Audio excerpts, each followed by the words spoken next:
আয়োজনে কোনো প্রকার বাধা, কোনো ধরনের বিঘ্ন করার ষড়যন্ত্র করে, তাহলে তাকে আমাদের ভলান্টিয়ার টিমের হাতে ধরিয়ে দিন। আপনাদেরকে অনুরোধ জানাচ্ছি, প্রত্যেকে সংযত থাকুন, ঐক্যবদ্ধ থাকুন। মনে রাখবেন, আমাদের হাতে অপর হাতটি আমাদের শক্তি। আমরা চারপাশে আমাদের যে ভাইরা, আমাদের যে বোনেরা, আমরা একসাথে বুক চিতিয়ে দাঁড়িয়ে আছি। এই বুক চিতিয়ে দাঁড়িয়ে থাকাটাই আমাদের শক্তি। ফলে কোনোভাবেই এই আয়োজনে যেন কোনো প্রকার বিঘ্ন, কোনো প্রকার ষড়যন্ত্র কেউ করতে না পারে, সেদিকে আমরা খেয়াল রাখবো। আপনাদেরকে অনুরোধ জানাচ্ছি, কেউ কোনো প্রকারের বিভাজনে মনোযোগী হবেন না। আমরা সকলে একসাথে ছিলাম, একসাথে লড়াই করেছি, একসাথে লড়াই করে এই নারায়ণগঞ্জকে গডপ্রধান মুক্ত করেছি। সামনে একসাথে লড়াই করে নারায়ণগঞ্জ গডপ্রধান মুক্ত, চাঁদাবাজ মুক্ত, দখলদার মুক্ত নারায়ণগঞ্জে রূপান্তরিত করবো। ফলে সকলকে অনুরোধ জানাচ্ছি, আপনার পাশে যদি কোনো আওয়ামী লীগের দোসর থাকে, যদি কোনো শামীম ওসমানের দোসর থাকে, তাহলে তাকে চিহ্নিত করুন এবং ভলান্টিয়ার টিমের কাছে ন্যস্ত করুন। কোনোভাবেই নিজেদের মধ্যে কোনো বিভাজন, কোনো বিভেদ তৈরি হতে দেবেন না। মনে রাখবেন, আজকের এই সমাবেশ আমাদের অতীতকে মুছে দেবে না। আবার আজকের এই সমাবেশ আমাদের ভবিষ্যতে যারা উপস্থিত আছেন তাদের কাছে অনুরোধ জানাচ্ছি, কোনোভাবেই কোনো বিভাজনের সৃষ্টি। ছাত্র জনতা বিপ্লবী বন্ধুগণ,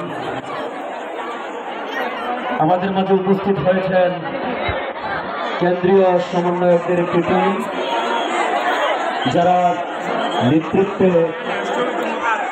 আমরা একটি স্বাধীন সার্বভৌম রাষ্ট্র হিসেবে মনে করি। নিজ নীতির বলে চলো আজ বেরিয়ে যাই মুক্তির মিছিলে। সেই মুক্তির মিছিল থেকে 5ই আগস্ট বিজয়ের মাধ্যমে আমরা যে একটি স্বাধীন রাষ্ট্র হিসেবে নিয়ে এসেছি,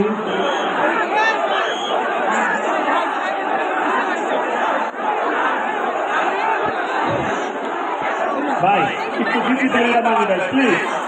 আমরা নারায়ণগঞ্জবাসী ডিসিপ্লিনটা বানিয়ে দেয় প্লিজ। ভাই এখান থেকে আমরা স্টেজের পাশে যারা আছি তারা বাসায় বেলা চলে যায় প্লিজ।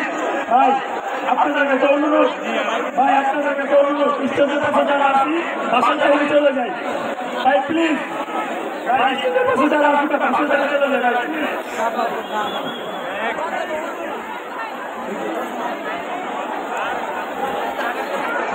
আমরা ইতিমধ্যে কয়েকবার বলেছি, ভাই বিএনসিসি রুবার স্কাউটের সদস্যদের আপনারা সহযোগিতা করুন।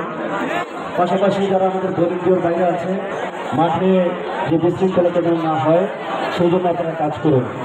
আমরা যে বিজয় এনেছি সেটির ভিতরে যা ছিল, নিশ্চয়ই আমাদের ঐক্যবদ্ধতা, আমাদের সুশৃঙ্খল এবং সমবেত হওয়ার যে মনোভাব আমাদের ভিতরে ছিল, সেটি যেন কোনোভাবেই ক্ষুণ্ণ না হয়, সেদিকে আমরা সবাই দৃষ্টি রাখবো।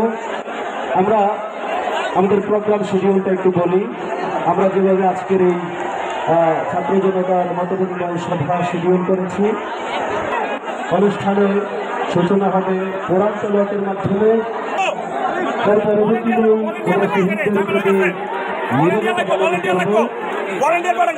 শুভেচ্ছা বক্তব্যের মাধ্যমে আপনার অনুষ্ঠান আনুষ্ঠানিকভাবে শুরু হতে থাকবে ইনশাআল্লাহ। তারপর আমাদের যে আজকের কেন্দ্রীয় সমন্বয়ক বৃন্দ আমাদের মাঝে উপস্থিত হয়েছেন, ভাইরা আমাদের মাঝে তাদের বক্তব্য রাখবেন, আমাদের বিষয়গুলো জানবেন। সেই বিষয়গুলো নিয়ে আমরা আজকের অনুষ্ঠান